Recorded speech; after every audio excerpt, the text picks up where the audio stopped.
Maintenant ici, déjà que nous avons appris à déclarer les variables, nous allons maintenant savoir comment mettre des éléments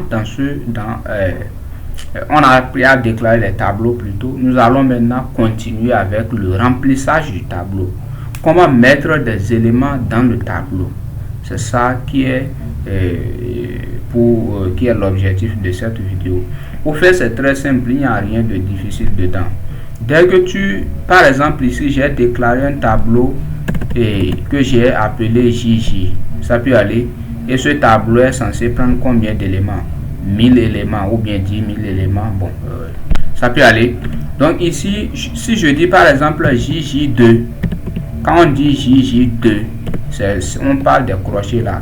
Je dis JJ de 0 est égal à 11 par exemple. Alors, ça veut dire quoi? D'abord, il faut que je vais te notifier quelque chose.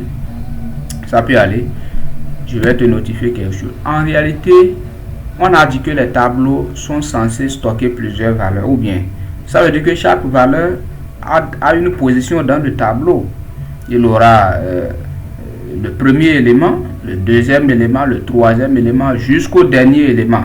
Par exemple, ici, on aura premier élément, deuxième élément, troisième élément, jusqu'au 10 millième élément, parce que le tableau va prendre jusqu'à 10 000 flottants. Ça peut aller. Donc là maintenant, ces positions-là, comment sont comptées ces positions? Est-ce que ces positions sont comptées à partir de 1, à partir de 2, à partir de 3? C'est-à-dire, est-ce que le premier élément est en position 1? Est-ce que le deuxième élément est en position 2, ainsi de suite? C'est-à-dire, à partir de quoi sont comptés les indices, les positions des éléments du tableau en C? Ce n'est pas à partir de 1, c'est à partir de 0. Donc, si je veux accéder au premier élément, c'est-à-dire si je veux donner de la valeur au premier élément du tableau, je ne vais pas mettre tableau de 1. Si je dis par exemple JJ de 1 est égal à 11, il ne faut pas croire que c'est le premier élément du tableau JJ ça. Tu es au deuxième élément ça. Parce que les positions des éléments dans un tableau en langage C sont comptées à partir de 0. C'est là le petit décalage quoi. C'est tout ce qu'il faut retenir ça. Si tu veux accéder à l'élément, au premier élément, c'est plutôt 0. Donc JJ de 0 égale à 11. Donc ça veut dire que dans mon tableau JJ, j'ai mis quoi comme première valeur? La valeur 11. Je viens ici, je dis JJ de 1 égale à 23. Ça veut dire quoi? J'ai mis comme deuxième élément dans le tableau quoi? La valeur 23. Ça veut dire que 23 est le deuxième élément dans le tableau JJ. Ça peut aller. Donc c'est ce décalage là. Faut pas dire que JJ de 1 égale à quelque chose et croire que c'est le premier élément. Non. Les positions des éléments sont comptées à partir de 0. J'espère que c'est clair. Il n'y a rien de difficile dedans. À partir de 0 et non à partir de 1. Donc si tu mets JJ de 1, faut pas dire que c'est le premier élément du tableau ça. C'est le deuxième élément ça parce que les positions des éléments sont comptées à partir de 0.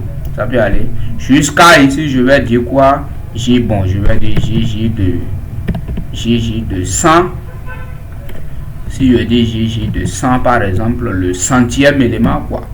Le centième élément est égal à quoi? Est égal par exemple, virgule 5, virgule 55, c'est un flottant quoi, il peut prendre 2 virgules. Ça peut aller. Donc c'est aussi simple que ça. Ça veut dire quoi? Ici, j'ai mis JJ de 100 maintenant. Les positions sont comptées à partir de quoi? Je viens de dire à partir de 0. Ça veut dire que je suis à l'élément position 101. Ça peut aller au 101e élément. Donc c'est aussi simple que ça. Il n'y a rien de difficile dedans. C'est tout ce qu'il faut retenir. Donc par exemple ici, lui, je vais le remplir tout à l'heure. Je dis KK de 0. Ça le premier élément, je lui donne la valeur moins 4 par exemple. Et KK de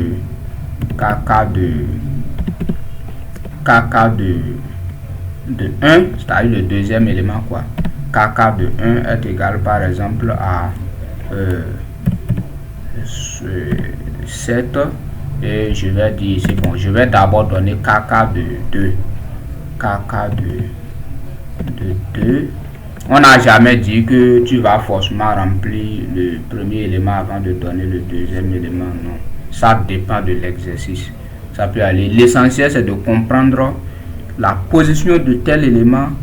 C'est son indice ici. C'est tout. Il n'y a rien de... On n'a jamais dit que il faut d'abord donner deuxième élément avant de donner troisième élément. Non, ce n'est pas forcément ça. Ça peut aller. Donc, kk de 2 est égal, par exemple, à 55. Donc, c'est ça. Ici, par exemple, ça veut dire quoi? Puisque les éléments sont... Les positions des éléments sont comptées à partir de 0, j'aurai élément... Le premier élément sera en position 0. Ça peut aller. Le deuxième élément sera en position 1. Ça peut aller. Le troisième élément sera en position 2. Et puisque le tableau est censé prendre combien d'éléments? Juste 3 éléments. Donc, c'est pourquoi je m'arrête là. Donc, c'est ça. Donc, c'est aussi simple que ça. C'est comme ça on remplit un tableau.